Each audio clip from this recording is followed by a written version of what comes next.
Напоминаю, мы с вами по-прежнему в рамках такого разворота философии истории, как макроисторический подход, да, пытаемся понять, как может быть осмыслена история как движение общества, как история человечества. И мы с вами говорили, что можно выделять по направленности исторического процесса, как она осмысляется, линейные и нелинейные модели истории, да, о том, что есть плюрально-циклические модели, чем они различаются. Немного поговорили в прошлый раз о теории зависимости, о системном анализе, всевозможных стадиальных концепциях истории. И еще один момент, который не был проговорен в прошлый раз, а это, безусловно, очень важная такая штука, это факторы, которые кладутся в основу исторического процесса, то есть то основное, что позволяет нам выделять разные исторические эпохи, тот основной момент, который считается движущей силой истории. Вообще понятие движущей силы нам хорошо знакомо из марксизма, там одно из самых центральных понятий. Да? Но наряду с марксизмом существует целый ряд различных детерминизмов, которые усматривают совершенно другие, отличные от марксизма, факторы развития общества и истории. Я их довольно бегло перечислю. Если они вам знакомы, то есть мы идем дальше, нет, я могу записать там названия, фамилии и так далее. Это будет как бы замыкать прошлую тему. Итак, значит, первое – это экономический детерминизм. Да? И, собственно, экономический подход к истории – это, наверное, от Роджерса до Ростова. В прошлый раз мы с вами упоминали, да, концепцию стадии роста Ростова. Вот это вот самое, что ни на есть воплощение этого самого экономического детерминизма. Следующий детерминизм – это географический. Тоже очень известный, в принципе, старинный подход. Его истоки можно рассматривать еще с античности. Мы помним, что еще, в общем-то, Аристотель, когда рассуждал о том, каким образом организовано то или иное общество, говорил, что люди, живущие в умеренных широтах, да, они, понятно, слово широта не использовал, в умеренном поясе, те пользуются большими преимуществами, то есть формирование характера, определенного способа взаимодействия с природой, самоконтроля и так далее. Концепции атлантизма или там концепции Угрюмова, известный российский, советский еще автор, тоже, в общем-то, целиком вот укладываются рамки географического детерминизма. Если хотите кого-то себе пометить, то это Рацин, Чижевский, наверное, самый известный. Челлин. В принципе, геополитика немножко... Он один из основателей. Да, я знаю, но немножко другой ракурс, поэтому... Лев Владимирович, вы в конце раскрытесь про многофакторность, и там упомяните, кого считаете нужным. Да? Следующий детерминизм – это демографический. Тоже очень, на самом деле, важная такая штука. И буквально в последние несколько десятилетий очень много в этом смысле, в этом направлении сделано. Те же, допустим, Макнил и Тилли хорошо показали, как вот это демографические, модели, это, в общем-то, было, как изменение демографической ситуации, неважно, с чем связано, с природными катастрофами, эрозией почвы, допустим, или с массовыми эпидемиями. В работе «Чума и народы» это очень хорошо рассмотрено, как такого рода факторы, влияющие на демографию, сказываются на ходе мировой истории. Собственно, из уже упомянутый Макнил здесь так или иначе будет фигурировать. наверное, Никита Моисеев тоже довольно такой яркий представитель этого подхода. Технический или технологический детерминизм. Уайт тоже.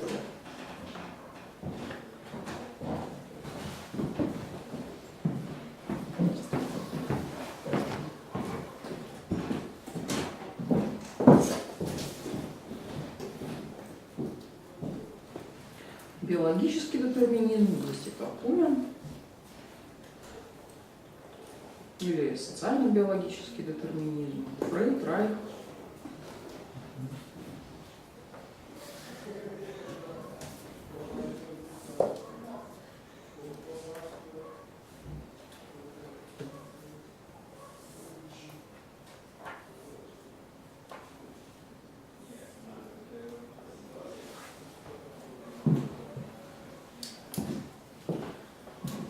В определенном смысле можно говорить еще об экологическом детерминизме, хотя это, конечно, не самая весомая концепция, но упомянуть тоже стоит. Леруа Ладюри. Три слова. Леруа Ладюри.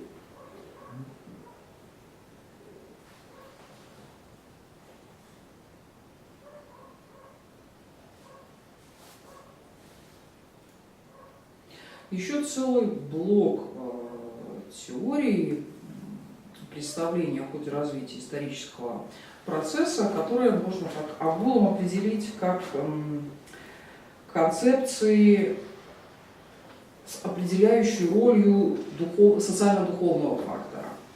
То есть здесь может в качестве такого фактора может много что выступать, но как раз они вот в противовес экономическому и техническому детерминизму создавались. Ясперс, Хайдеггер, Фукуяма, школа Анала, тут довольно много в общем, граждан, которые на этой почве трудятся.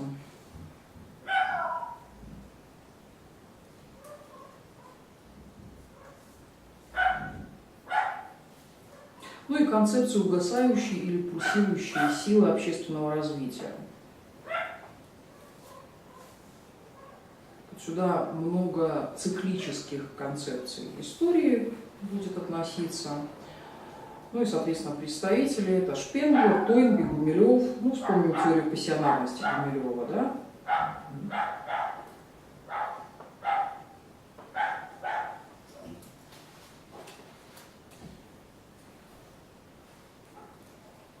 Это не исчерпывающий список, понятно, потому что есть еще там, от конспирологического волюнтаризма, ну, то есть с равной степенью безумия, да, прописанные концепции. То есть от попыток доказательства существования мирового правительства, да, там, ну, довольно таких традиционных и во многом себя исчерпавших на сегодняшний день там, провиденциалистских концепций, то есть их множество, я наиболее актуальные перечислила, в рамках которых на сегодняшний день еще как бы возможна работа и идет как бы обсуждение и живые, здоровые классики и современники, которые пытаются показать, как эти факторы воздействуют на мировую историю.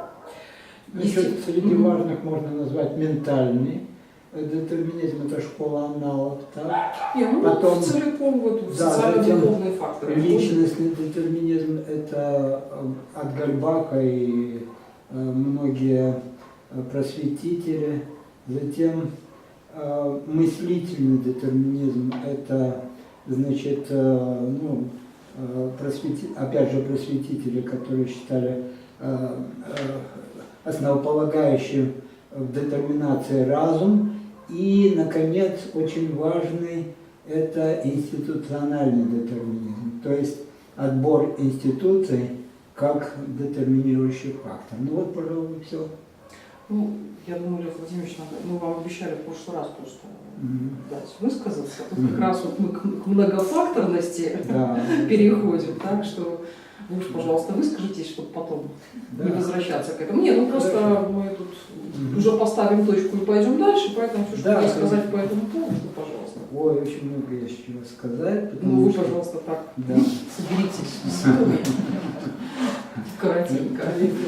Если кратко говорить, то вот возвращаясь к тому, что мы вчера рассматривали, так, в общем-то, и к тому, что мы сегодня так ну, обзорно перечислили, так, вот, то практически каждая, и я уже говорил в прошлый раз по окончании, что практически каждая из попыток детерминации исторических процессов опиралась на какой-то один единственный фактор в качестве определяющего.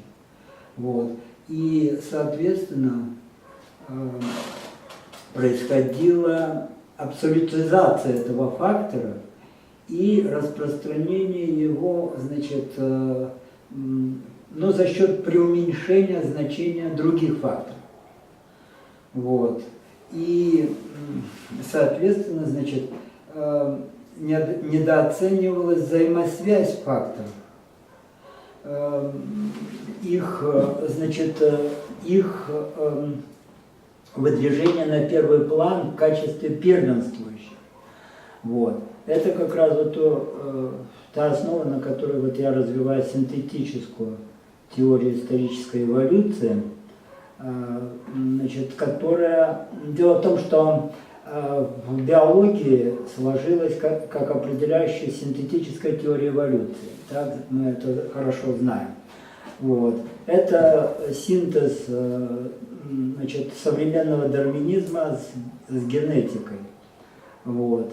Основываясь именно на важнейших факторах, выделенных Дарвином, и в то же время на основе, значит, достижений современной генетики, которая уже раскрыла геномы, значит, содержание геномов и так далее. Вот. В объяснении истории таких факторов, такой теории не существует.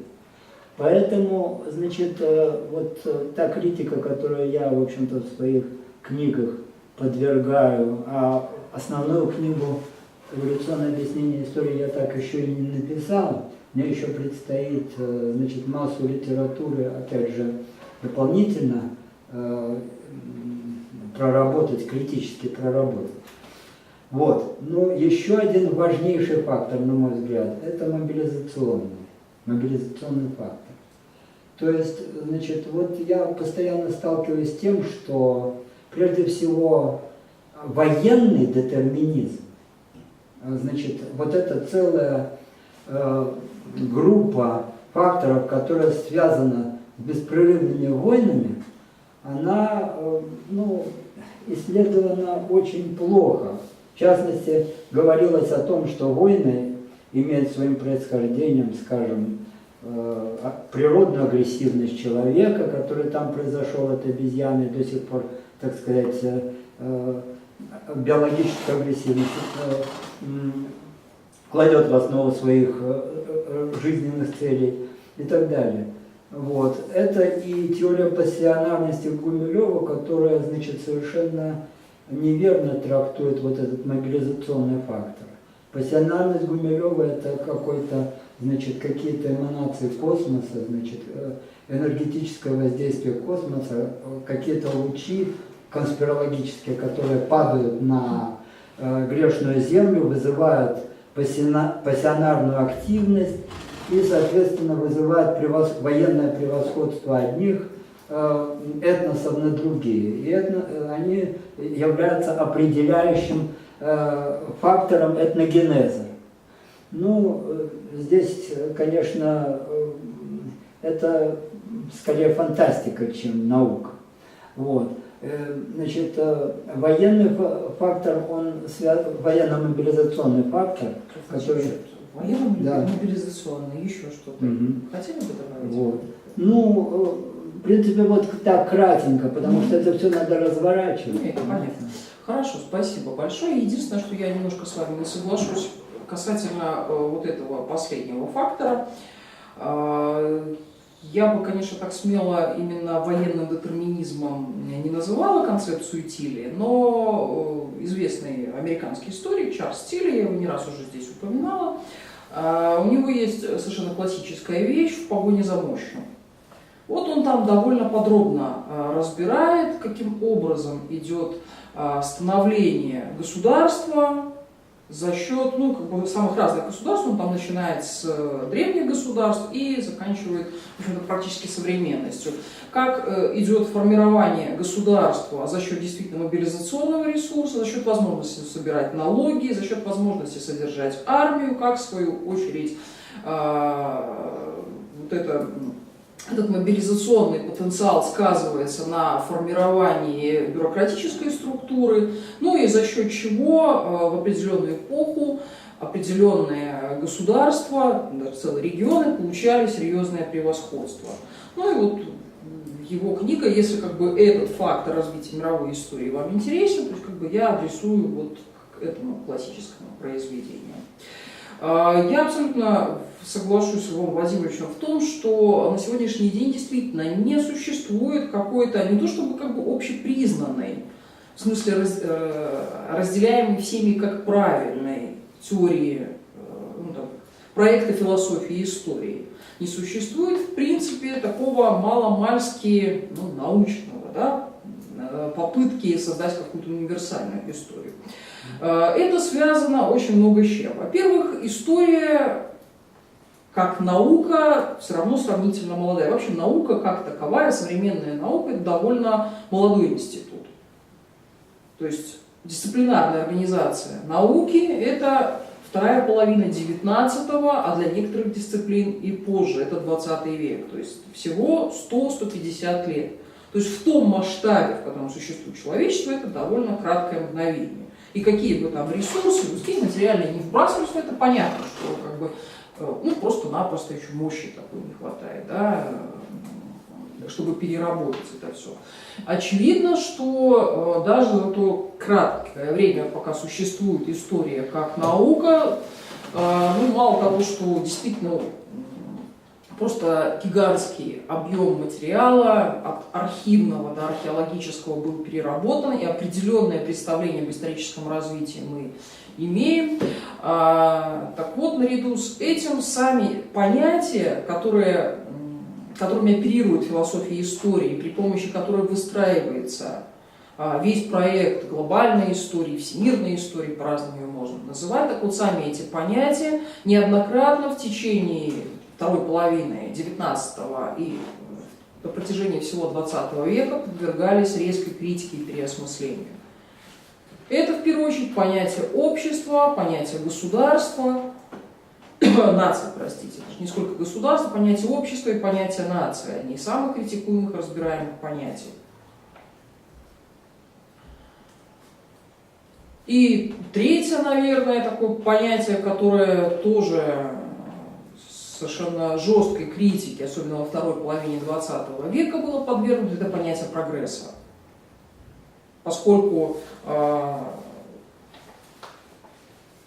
имплицитно в первых концепциях исторического развития, мы, конечно, помним, что была там и версия Руссо, но она была скорее такая маргинальная несколько. Но вот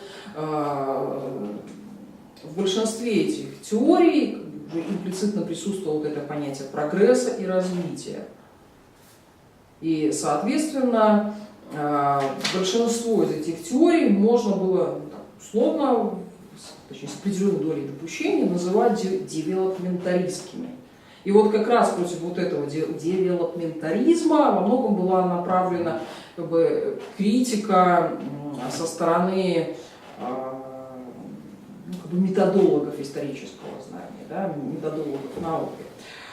Ну и мы с вами плавно переходим к одной из последних тем. Это критика Поппером и Нисбетом исторического знания. Ну и еще немножко мы потом поговорим о постмодернизме и об истории сегодня. Об истории сегодня, самое последнее и новейшее, это уже в следующий раз.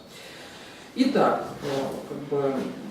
Карл Поппер, известная очень фигура как в мире науки, так и в мире философии. Несколько слов о его биографии. Это важно, потому что мы с вами должны понимать, что когда Поппер довольно жестко критикует историзм или историцизм, то мы должны как бы понимать, с каких позиций он это делает. В прошлый раз уже после занятия с Львом Владимировичем перекинулись парой слов, и он как бы сказал, что Поппер, в общем-то, не обладал достаточными как бы историческими знаниями для своих смелых заявлений. Так вот, повторю эту же мысль и соглашусь с ней. Поппер по образованию был математиком, и вот как раз в этой дисциплине он действительно был очень хорошо подкован, но он довольно рано заинтересовался философией науки, то, что мы, точнее, часто назвали философией науки. Он работал вместе с Адлером, если не ошибаюсь. Ассистентом Адлера. Был ассистентом, действительно, Адлера. Ну, как бы Поппер получил диплом преподавателя математики и, ну, как бы математики в гимназиях.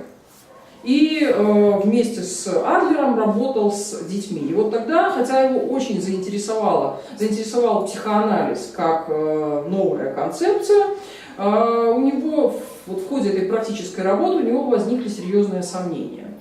Кроме того, приблизительно в это же время становятся известными труды Эйнштейна, его теория относительности, и тогда Поппер задается вопросом, что такого есть в математике, физике, вообще, ну, то, что мы называем точных науках, что отличает ее от, так скажем, гуманитарного, социогуманитарного знания, от философии.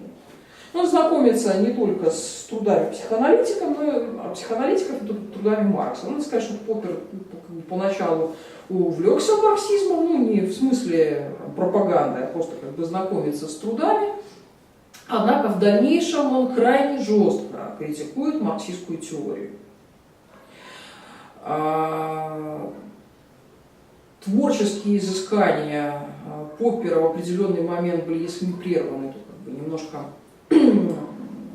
были обусловлены той ситуацией, которая существовала в Европе, а это 1937 год, в общем-то, в Германии. Ну, он сам жил в Австрии, но мы помним, что как бы аншлюс, да, Австрии происходит, и Поппер, опасаясь репрессий и преследований, уезжает аж в Новую Зеландию. И вот уже там публикует свою, ну, одну из самых своих известных работ, это «Открытое общество и его враги», где, собственно, свои позиции относительно истории, исторического прогресса и вообще самого принципа историцизма излагает. То есть, если кто себе помещает, то это Поппер, «Открытое общество и его враги», 45-й год.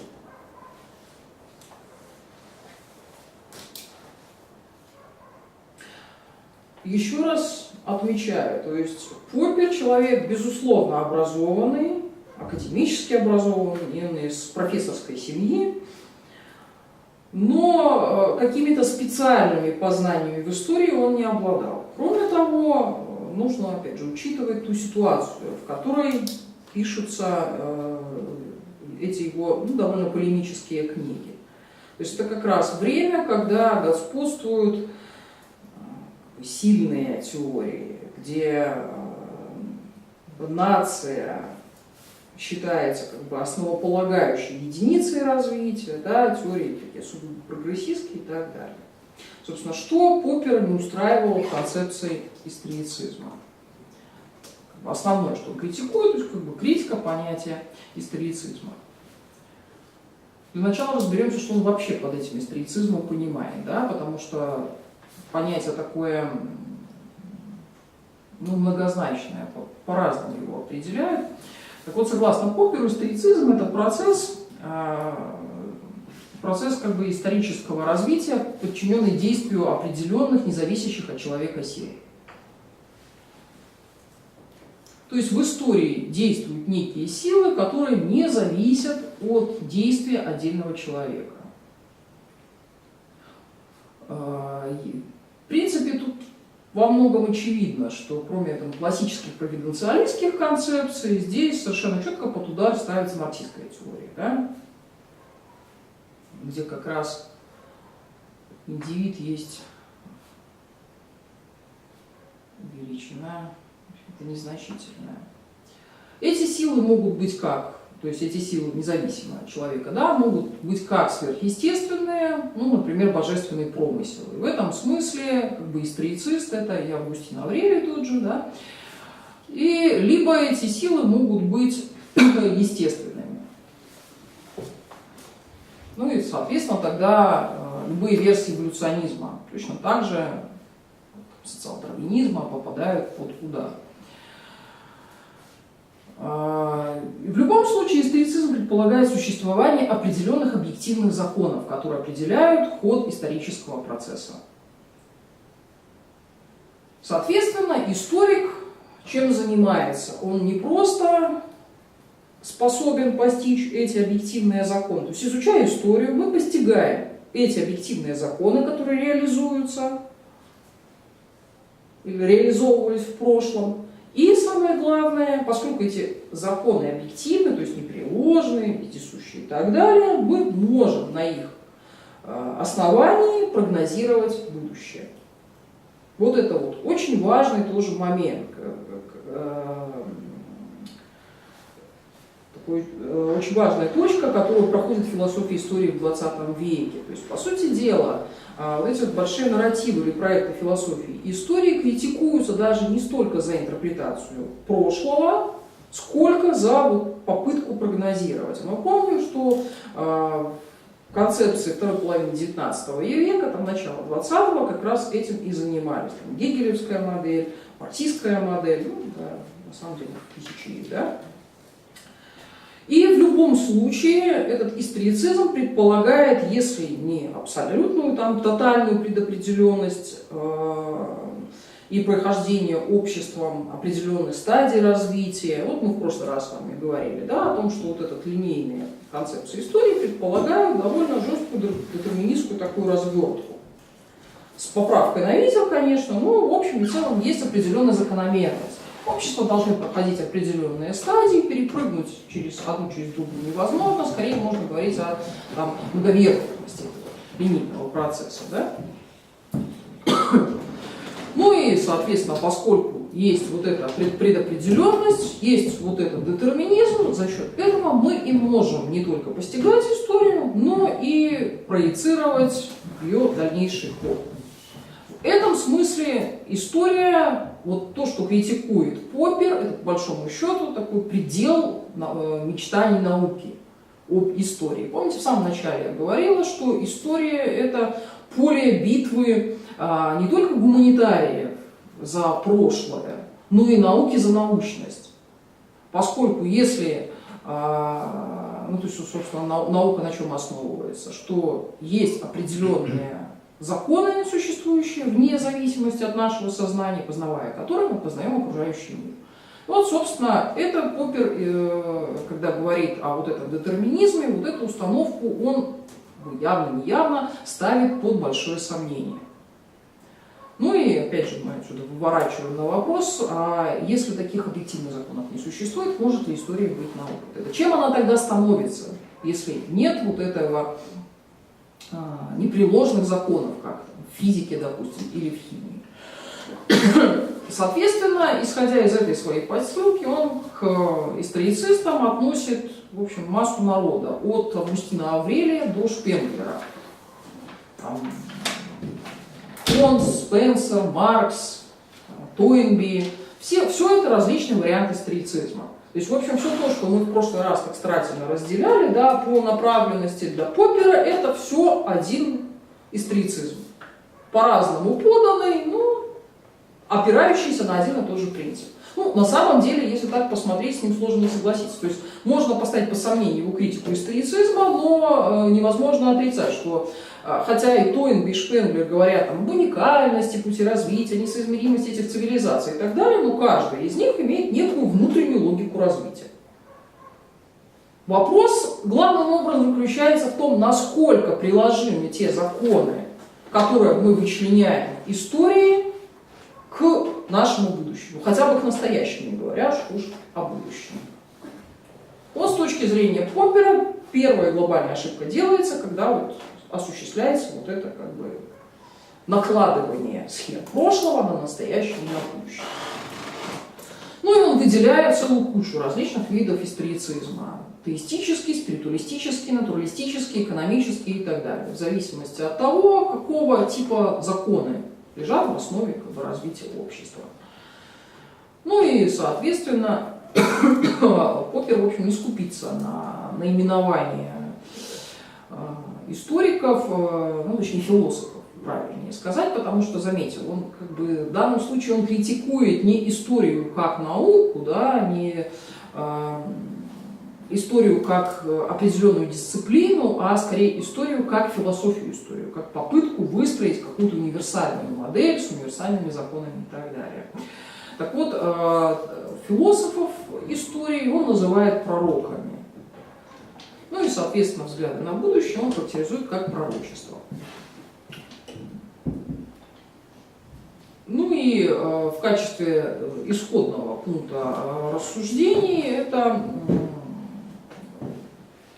неминуемость гибели капитализма. То есть то самое пророчество Маркса, согласно которому как бы, капитализм доходит до финальной стадии, после чего следует его гибель и последующая смена иными фазами развития. Хотя, тоже прекрасно помните, Маркс довольно туманно, в общем-то, относительно этих будущих фаз развития выражался. Да? В разных работах по-разному определяет и социализм, и коммунизм, нигде четко, обстоятельно не пишет, как, каким образом, за счет чего будет осуществлен этот переход. Это тоже, безусловно, нужно учитывать, что Маркс не так много этому уделял внимания, а вот скорее анализу современного его капитализма, его складыванию, там, истокам, законам и так далее, и так далее. Свою позицию, с которой он ведет критику твоисторицизма, Поппер называет методологическим номинализмом. Это отсылка к известной дилемме номинализма и реализма, это еще с средних веков, в общем-то, идет. Ну, а предпосылки, безусловно, и раньше, там, вот, в общем-то, от Платона с Аристотелем мы можем последовательно вывозить это разделение. Ну, если в двух словах, то реализм основывается на как бы, таком номинализм, поскольку слово реализм Поппер все-таки избегал. Да? Что такое номинализм? Номинализм – это такая установка, философская позиция, согласно которой существует только нечто отдельное. Универсалий не существует. Реализм противоположно, универсалия сумма реалия. Универсальное существует наряду с единичным. Вопрос уже об иерархии – это уже несколько другая штука. То есть мир – это совокупность многообразных явлений. И, соответственно, речь не о том, что он отрицает наличие там, предметов или явлений сходных признаков. То есть вопрос не в том, что там существует, ну, у нас, я не знаю, у меня лежит черный телефон, черный ноутбук, и они объединены общим качеством, да, и то, и другое черное. Вопрос не в том, что он отрицает качества как таковые, да, а в том, что, чтобы мы наделили вот, черное неким своим отдельным существованием, своим собственным бытием. Вот, собственно, номинализм и есть отрицание вот этого объективного бытия. То есть отрицание объективной сущности этих самых вещей. Свою позицию, то есть, свою позицию он называет, еще раз повторюсь, вот этим методологическим номинализмом противопоставляет ей методологический эссенциализм. Повторюсь, опять же, избегая слова реализм как чрезмерно нагруженного.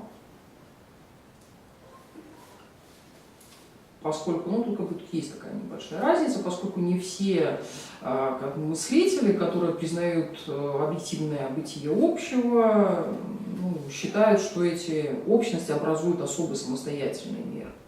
Вот, есть разница между реализмом и эссенциализмом.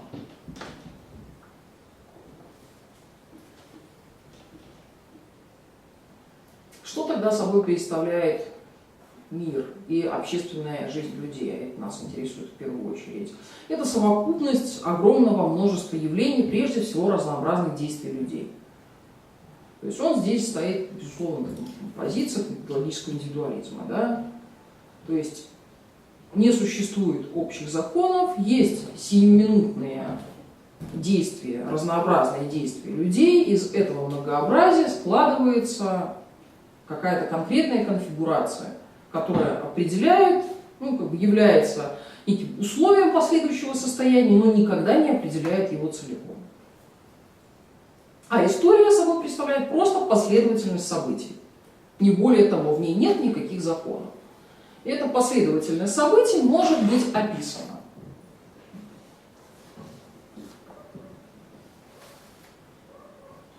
И в этом смысле он точно так же отрицает единую историю человечества. Ее нет и не может быть. Есть бесконечное множество историй, которые связаны разными аспектами человеческой жизни. Ну и на первый план выходит история политической власти.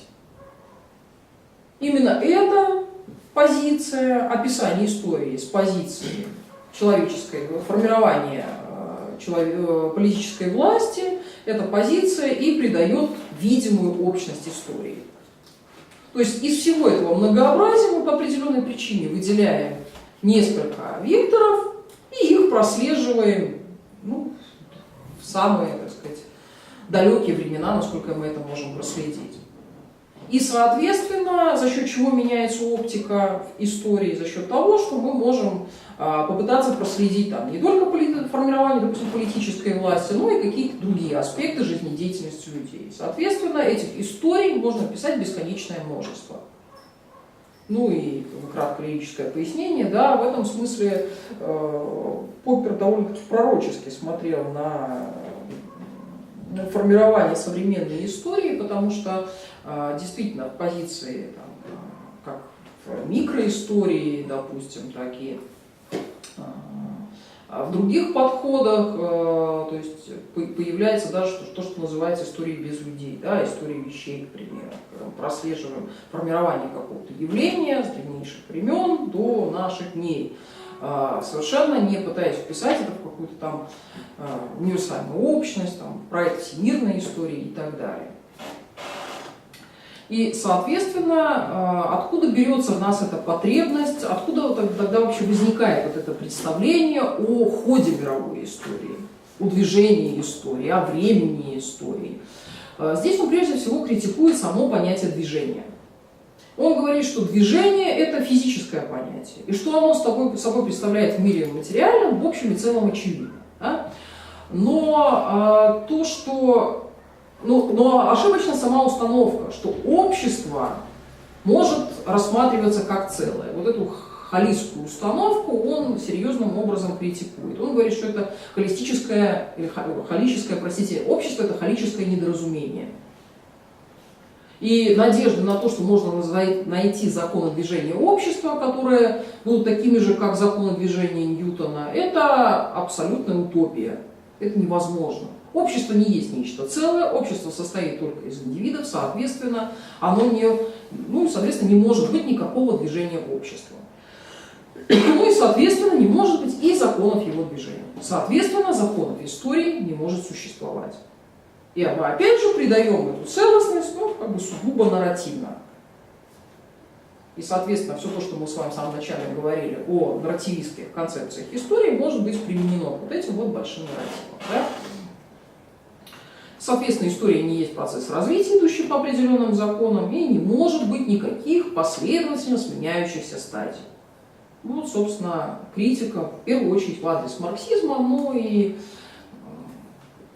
при желании, учитывая, что книжка «Открытое общество» и его враги довольно часто переиздавалась, то есть это можно применить от Ростоу до наших дней. Да? Русское издание вообще чуть не в 95-м году, по-моему, вышло, я припоминаю, то есть сравнительно поздно вообще.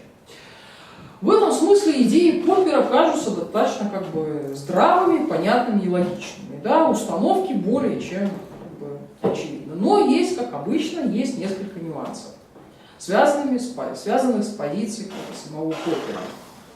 Вопрос всегда, точнее часто вопрос любого критика его позиция заключается в том, насколько он вообще далеко способен зайти в своей критике. И в этом смысле у Поппера, причем в уважении, немало противоречий. Да? С одной стороны, он категорически отрицает саму идею движения общества. Он говорит, что самого процесса развития общества не существует. И, соответственно, есть только уникальные конфигурации, которые мы фиксируем и письменно просто свидетельствуем. Ну и отсюда вытекает, что невозможно открыть, мало того, что раз не существует определенных законов, соответственно, у нас нет критериев для сравнения и обобщения. Соответственно, мы не можем говорить о том, как общество более развито, менее развито, ну и тем более мы не можем говорить о всеобщей истории. Да? Но когда он говорит о времени, о самой эволюции жизни на Земле или об эволюции человеческого общества, он использует понятие исторические процессы. Он их называет уникальными историческими процессами, но тем не менее. То есть это вот уже первое противоречие. То есть либо этого движения нет, как он говорит, либо тогда нужно признать, что, ну, то есть если мы говорим, что есть некая все-таки эволюционная развертка, социально-эволюционная, то тогда мы все-таки вынуждены признать некое движение. Тут, правда, можно сказать, что Поппер на самом деле имеет некую биологическую эволюцию, биологическую развертку. Ну, в общем, тут уже есть некоторые вопросы. Но главный такой момент, за которому серьезно можно, ну, не прицепиться, а серьезно критиковать, это вопрос стадий человеческого развития. То есть мы с вами видим, что стадиальную теорию он довольно серьезно критикует и для этого предпринимает существенные заходы. Но вместе с тем он сам говорит о существовании как минимум двух всемирно-исторических этапов. Этап первый – это то, что он называет магическим, племенным, коллективистским обществом, которое он называет закрытым обществом. И следующая фаза – это открытое общество. Соответственно, раз у нас есть как минимум вот эти две фазы, да, то какого рода связи существует между ними, за счет чего осуществляется этот переход и так далее. То есть мы во многом возвращаемся все к тем же историцистским, ну, то, что Поппер называет, да, историцистским псевдовопросам. Так, тут я делаю, увлеченно довольно долго говорю, делаю паузу, может быть, возникли по ходу какие-то вопросы, комментарии, сомнения, предложения. Ну, тут дополнений очень много можно. Значит, во-первых, Поппер неадекватно рассматривает историю самой науки, в которой он считает себя профессионалом. И ему на это неоднократно указывают. Значит, главное достижение Поппера заключается в том, что он как бы дополнил позитивистскую концепцию развития науки, значит, и выдвинул новый критерий научности. Значит, до сих пор в позитивистской традиции считалось, что теория лишь тогда может претендовать на какое-то, значит, освещение реальности, только в том случае, если она верифицируется фактами. Владимирович, давайте мы уже в теорию верификации, фальсификации не пойдем. Ну, это главное, да. Это главное. Не, ну, в смысле его концепции науки, безусловно. Да. Тут эти идеи, которые потом развивали Кунф и Рабин, все они вышли, в общем-то, из Поппера. Конечно, но... Это безусловно. Ну, давайте но Поппера страшно критиковали за его теорию науки. Он возомнил, что каждая последующая теория, например, теория относительности, полностью опровергает, допустим, теорию Ньютона. Когда начала жуткая критика, Поппер догматически стоял на своем, как типичный историцизм. И только когда, значит, его ближайший, значит, соратник пришел к нему и доказал, что это не так, там на целом ряде фактов, он и под давлением общественного мнения в науке он от этого отказался. Теперь, значит, опять же, он применил свою позитивистский подход к истории таким образом, что он отсекал от науки любые теории, которые невозможно опровергнуть с его точки зрения. Вот это очень важный момент, значит, опровержимость.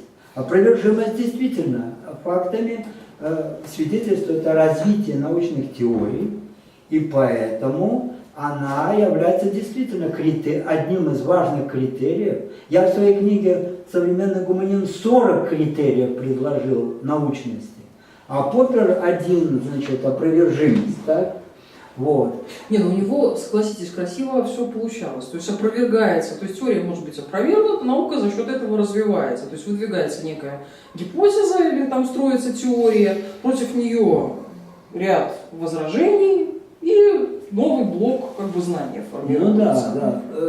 Естественно, отсюда вышли его, так сказать, последователи. Значит, но, значит, естественно, что прежде всего если раньше позитивистская традиция в конце 19-го, в начале 20 века критиковалась именно за то, что историю можно, значит, объяснить, то Поппер как раз повернул ее в обратном направлении. Историю невозможно объяснить, невозможно, значит, почему? Потому что она состоит из одних лишь явлений. Поппер не отрицал, что существуют какие-то причины явлений в истории, но он предлагал, самое главное, не идти дальше этих причин. Вот есть причина, то есть это совершенно поверхностный взгляд на историю. Он пришелся очень кстати, когда, значит, во второй половине 20 века под влиянием вот всех этих ужасов 20 века, бесперспективности развития, перспективы экологической катастрофы и так далее, значит, возобладало в общественном мнении, возобладало, значит, ну, такое отрицательное отношение к попыткам установления каких-то глубоких исторических закономерностей. Кстати, его теорию открытого общества, он, во-первых, значит, взял, конечно, из теории демократии, так, а во-вторых, он ее выдвинул под влиянием Ильи Пригожина, который, значит, обосновал термодинамику открытых систем, значит, противопоставив ее предшествующим термодинамическим теориям. И получилось, значит, во-первых, он сумел опровергнуть теорию тепловой смерти Вселенной, то есть открытые системы, они по сравнению с закрытыми имеют то преимущество, что они сбрасывают, значит, энтропию в окружающую среду, и благодаря этому они способны развиваться, именно прогрессивно развиваться. То есть Поппер своей теории открытого общества, он фактически приходит к прогрессу, то есть он показывает себя типичным историцистом. И будучи одним из ведущих философов лейбористской партии Британии, он был, значит, вот, он выдвинул теорию социальной инженерии, которая тоже является типичной историцистской теорией.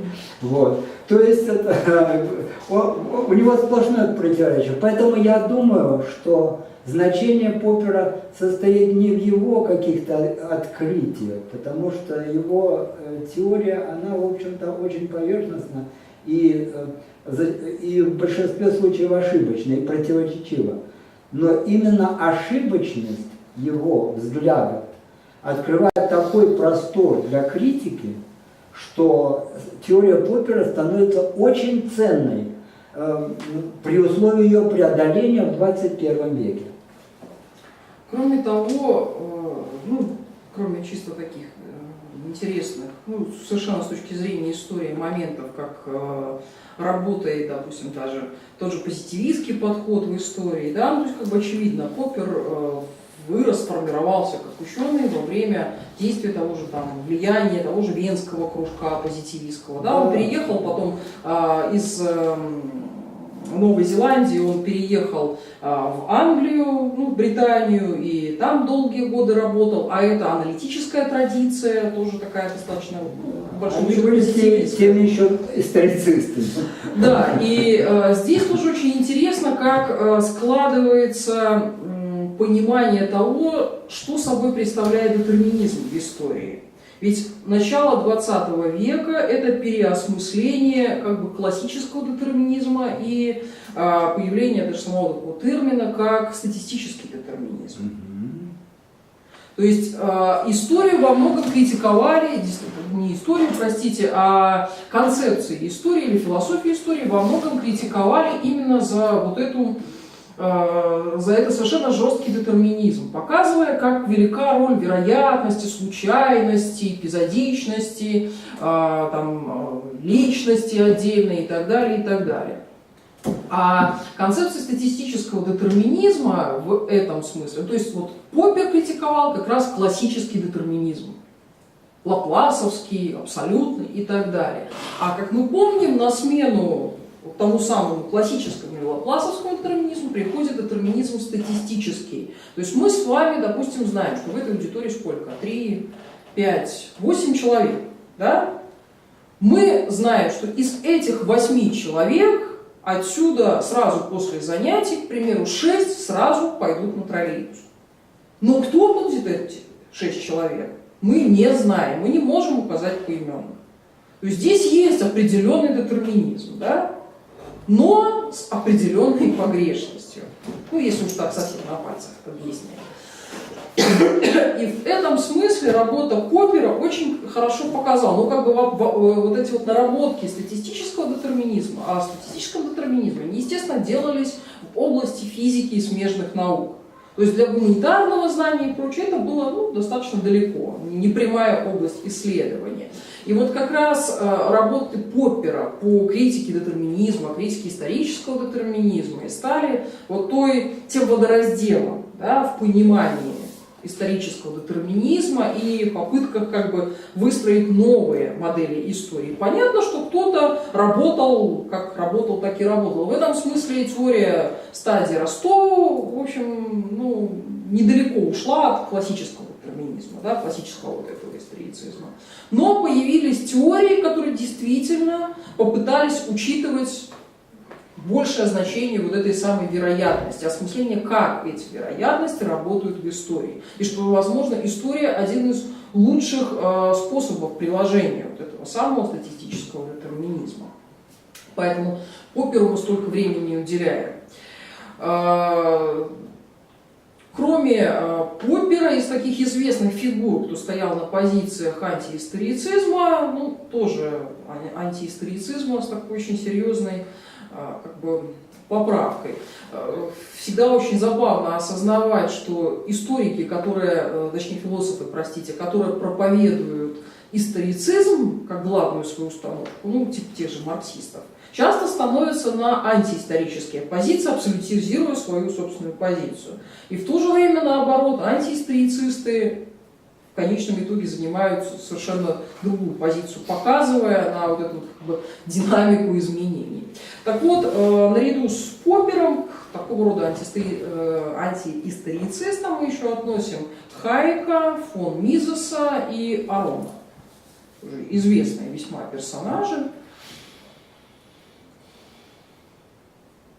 И все они критиковали, ну, в первую очередь, наверное, Арон, один из самых известных как бы, таких авторов, его очень знаменитый труд – это «Введение в философию истории», тоже название такое для непосвященного человека, прям руки тянутся, чтобы понять, о чем философия истории, как она, значит, развивается и так далее. Да? Но в этой книге он как раз, Арон, в смысле, обосновывает, что история как целая, как единый процесс необъяснима.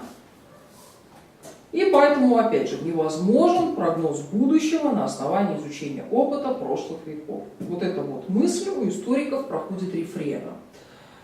История с точки зрения Арона свободна, поскольку заранее не написана и не детерминирована. Есть природа как фатальность, а мир истории, мир человека непредсказуем, как и человек для самого себя. Ну, довольно, опять же, старая тоже установка, мы в кантианстве ее блестяще видим, да, то есть мир природы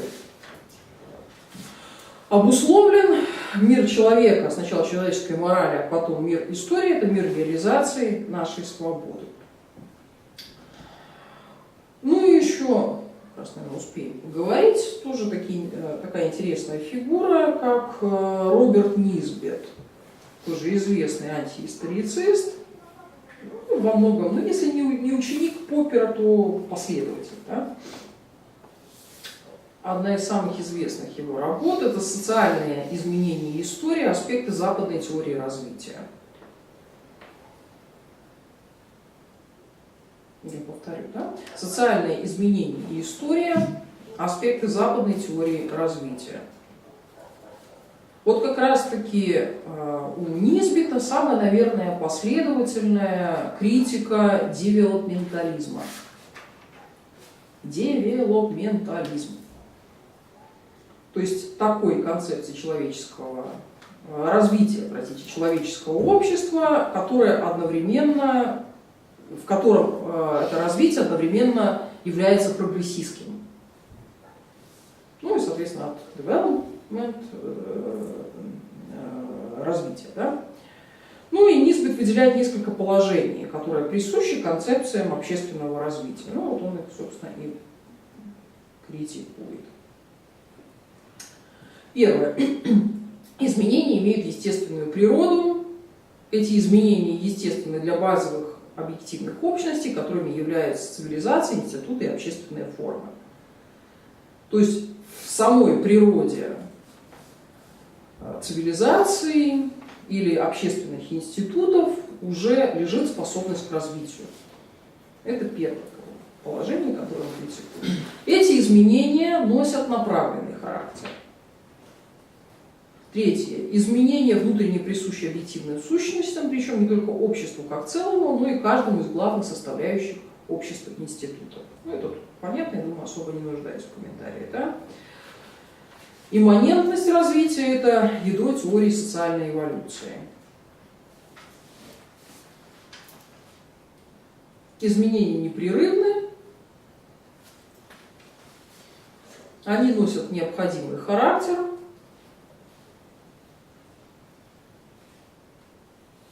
Ну и один из важнейших моментов, что эти изменения проистекают из однородных причин. Вот это тоже важнейший такой момент, что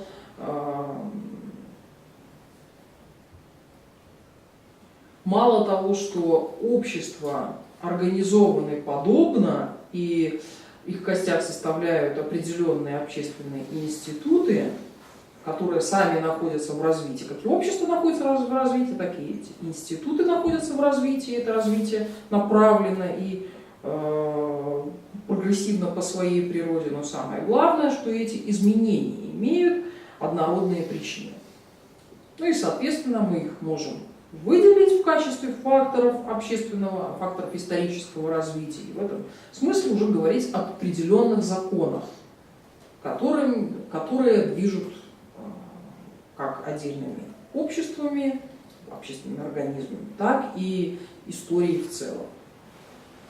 Вот как раз все эти положения Нисбет считает крайне ошибочными, ну и, соответственно, их опровергает.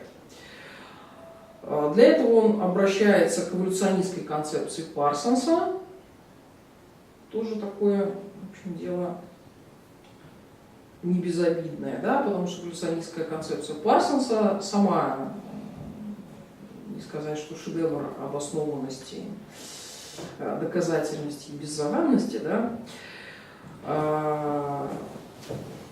но Нисбет как раз тут обращает внимание, что того самого тотального общества, которое у социологов проходит определенные стадии развития, там, примитивную, промежуточную, модерную. Помните, мы с вами говорили, что вот эти теории модерна, они пришли как бы из социологии истории. Вот Нисбет их как раз и критикует.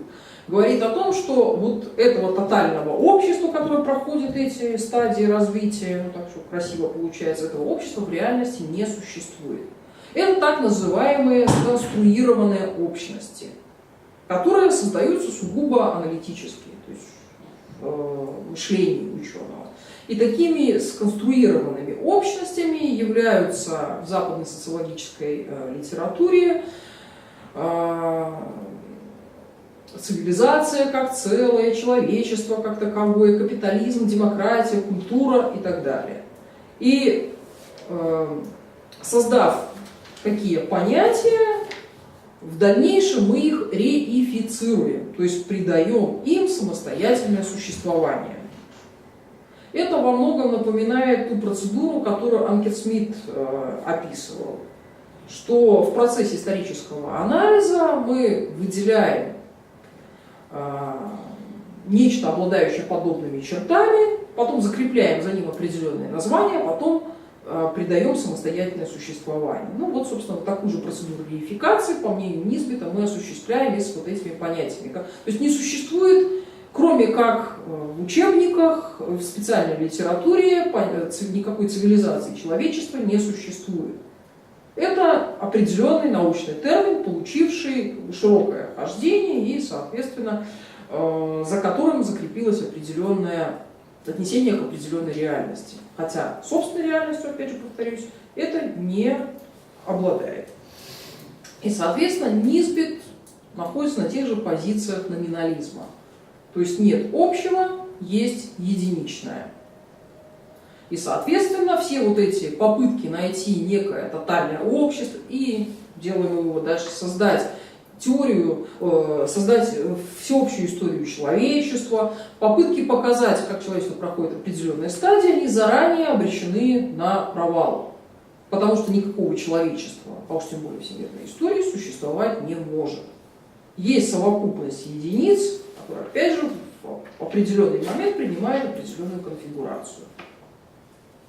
То есть тут сразу же приходит противоречие с тем, что каждая эпоха развития история имеет явное своеобразие. И смена эпох, значит, например, смена эпох в Греции, в античном мире, смена, допустим, эпохи античных полисов на эллинистическую эпоху, которая совершенно была иной, но она проистекала из этой эпохи, значит, надо игнорировать полностью при таком подходе. То есть не существует ни своеобразия эпох, ничего, все смешано. Это антиисторизм типичный, это не просто антидетерминизм, это антиисторизм. Надо сказать, что во многом его критический пафос был направлен, опять же, напомню, 69-й год, да, что его критический пафос был направлен против довольно многочисленных концепций стадий роста, концепций последовательных смен информации и так далее, где как раз-таки брались глобальные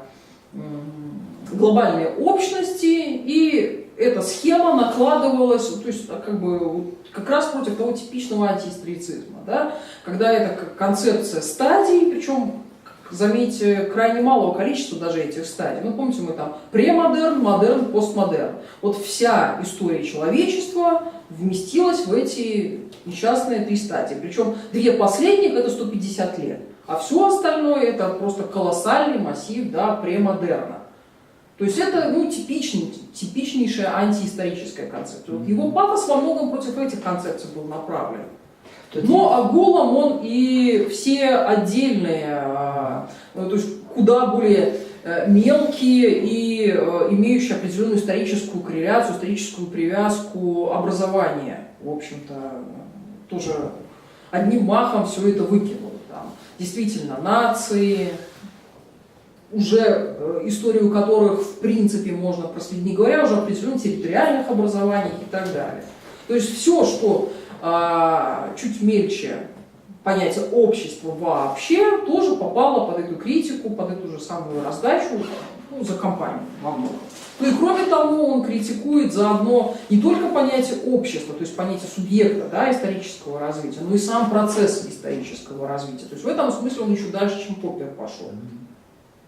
И вот это вот уже, то есть если Поппера мы действительно можем называть специфическим историцистом, то Нисбет один из таких классических антиисторицистов в чистом виде. То есть он не предлагает никаких альтернативных, ну вот по сравнению с Поппером, да, то есть он говорит о том, что не существует никакого прогресса. То есть если мы вспомним, ну из последнего, наверное, тот же мир-системный анализ, да, помните у Андре Гунтера Франка, то есть круг замкнется, то есть центр вернется на восток, и все опять же пойдет по новой. То есть он тоже во многом исторический прогресс отрицает, но не исторический процесс как таковой. Тут эти вещи тоже как бы совершенно не следует смешивать. То в данном случае Нисбет ставит под сомнение вообще сам исторический процесс. И в этом смысле, конечно, очень интересно, а что тогда есть вся предыстория человечества? Хаос. Кроме событий ничего нет. События возникают, потом на смену приходят другие события. Но тут еще очень интересный момент есть в связи с Нисбетом и другими антиистористами. Значит, вот удивительно, никто не отрицает научность социологии, правильно? Никто не отрицает. Социология – это наука. Ну, Валенштайн. Да. Он говорит, что социология – это псевдонаука. На самом деле, нужно брать социологию, он уже да. и придумал. А вот научность историологии… Он не отрицает, только ленивый, правильно? Да, не отрицает только ленивый. А ведь это же тоже наука, фактически. Это не просто какая-то философия там с ее взлетами куда-то в какие-то выси, расплывчатостью и так далее. То, что привыкли видеть, значит, дилетанты по отношению к философии, которые в грош не ставят. Это же тоже историология, наука, она должна развиваться. Она должна развиваться, потому что непонимание истории приводит к жутким заблуждениям и ошибкам в построении сегодняшней современной истории. Нашим действиям мы совершенно оказываемся в хаосе явлений, и мы не способны осмыслить настоящее, а не только что будущее. Ну, в общем, во многом пафос антиисторицистов как раз и направлен против вот этих приложений, попыток перенести наше представление о прошлом на будущее. И в следующий раз уже будем говорить о постмодернистах, которые показали, в общем-то, ограниченность и саму историчность нашего способа понимания мира, в том числе и истории. И, соответственно, возникает опять же тот самый большой вопрос, что мы обнаруживаем в истории и что собой представляет сама наша теория, в том числе как бы и теория прошлого. Ну и что еще, пожалуй, стоит сказать относительно Нисбета, это тоже очень, в принципе, такую интересную мысль. Естественным он считал не состояние изменения, а состояние покоя для общества. Вот это тоже довольно интересная мысль для философии истории, согласно которой естественное состояние общества – это есть развитие. Нужно заметить, что эта мысль не всегда была такой уж характерной для исторического мышления. То есть действительно история существует во времени. Ну, правда, тут тоже есть вопрос. Помните, мы говорили, что это время может быть осмысленно как пространство. Да? То есть история, можно сказать, существует в пространстве символического. Но где-то начиная с XIX века, ну, понятно, с осмыслением, с переживанием, воплощением наследия просвещения, вот эта идея, вот этот пафос развития, пафос эволюционизма, который все время подстегивается, понятное дело, общественным изменением материальной среды, да? Вот эта идея, что нормальное состояние общества есть развитие, Нисбет был чуть ли не единственным таким крупным мыслителем, который попытался другую точку зрения изложить. Что наоборот, изменение – это лишь такой случайный момент существования общества, а что нормальное состояние – это покой, Ну и, соответственно, история – это куда менее, в этом смысле, значимая дисциплина, чем даже социология. Мы знаем, что социология изучает общество нынешнее, история изучает прошлое состояние этого самого общества. Да? Очень слабо прослеживается связь между ними. Вот это тоже один из недостатков современной историологии, между социологией и историологией. Они глубоко всесторонне связаны. Ну, господи, это у кого? Питер Берг, да? История и социология. Кто-то делает неплохая очень. Книжка есть. Ну и, наверное, закончим мы сегодня Будоном, тоже известный французский социолог. Видите, у нас от профессиональных историков к философам истории и от них к социологам, к вопросу о состоянии всемирной истории в 20 веке. Да? Итак, Раймон Будон, самое известное его произведение «Место беспорядка. Критика теории социального изменения».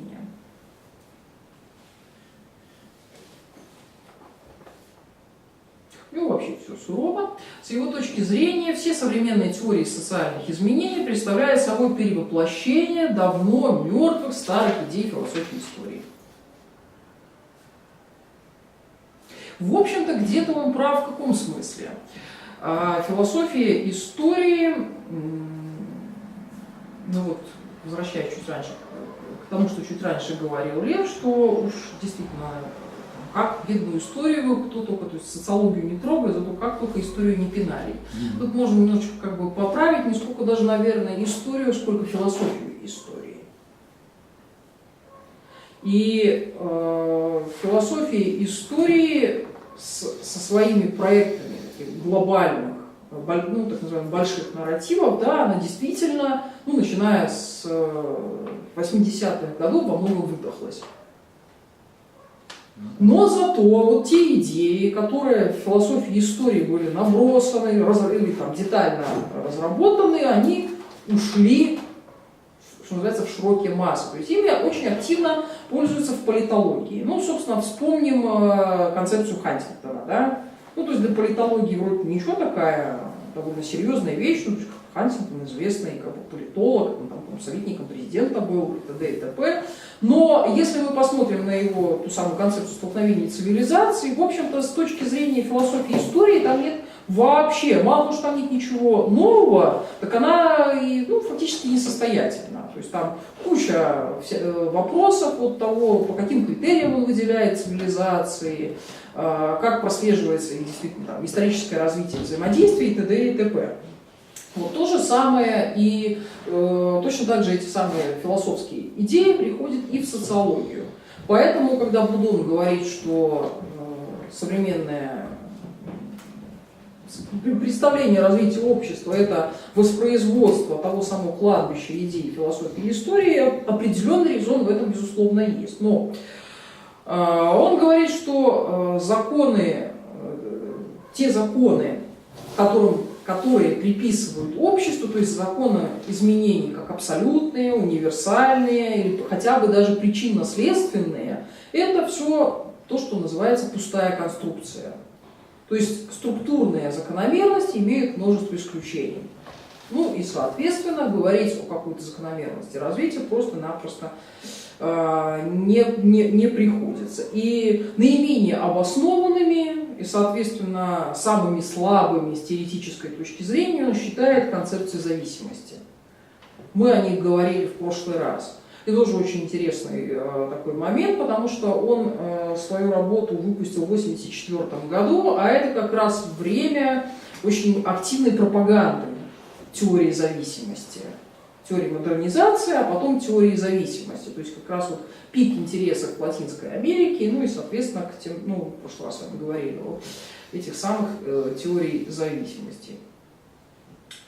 Точно так же, как и Поппер и Нисбет, он исходит из того, что вот этого общего в истории не существует, существует только отдельное, индивидуальное, И, соответственно, невозможно выдвигать, то есть история не обладает никакой предсказательной, прогностической функцией, и, соответственно, теории зависимости точно так же несостоятельны, как и все до них. Ну и он обращает внимание, тут важный момент, что сама идея о том, что зависимость стран третьего мира является их причиной их слабого экономического развития, это логический нонсенс. Ну и, соответственно, кроме того, что эти теории несостоятельны, они представляют собой своего рода как бы идеологемы. Когда реальная проблема, ну, в том числе как бы гиперэксплуатация стран третьего мира, закрывается вот такой хорошей, как бы, красивой теорией. Да? Сначала модернизация, а потом теории зависимости. Так, мы уже, то есть я на сегодня заканчиваю, останавливаюсь, и если у вас есть вопросы, реакции, предложения, предположения, я с радостью их выслушаю, если смогу, отвечу.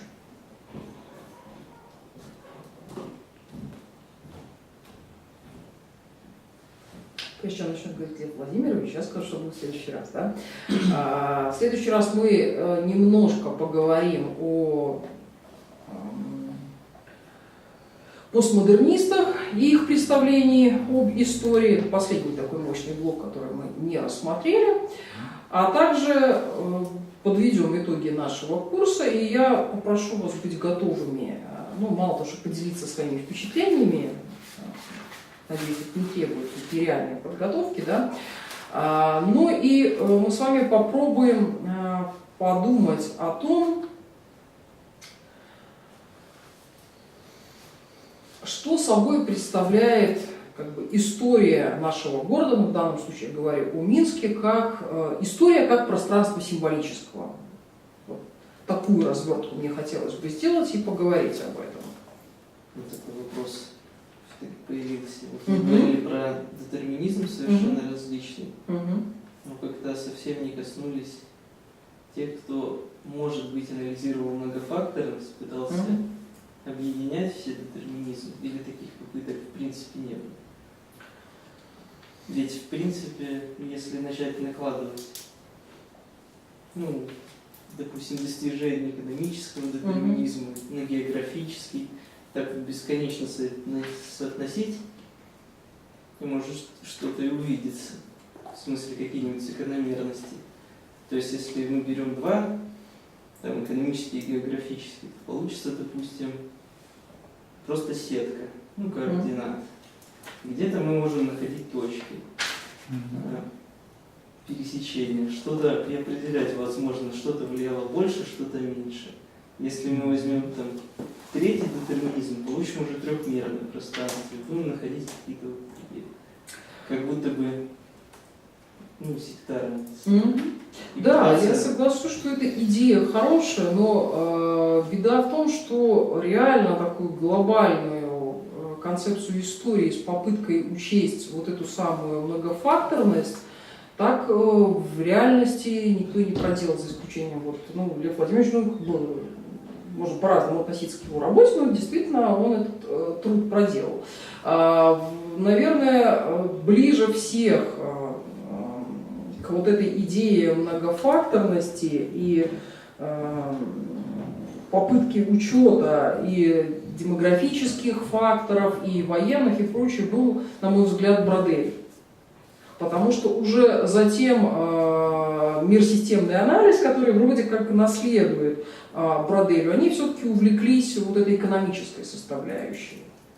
Но у Броделя есть свой серьезный минус с точки зрения философии и истории. То есть он очень много материала обобщил, показал, как что работает. Он выстроил красивые вот эти все демографические, там от демографических графиков до графиков потребления мяса в Европе в определенный год и так далее. Но таких серьезных глобальных обобщений, то есть то, что мы называем законы, он, в общем-то, не выводил принципиально. То есть он на этом остановился.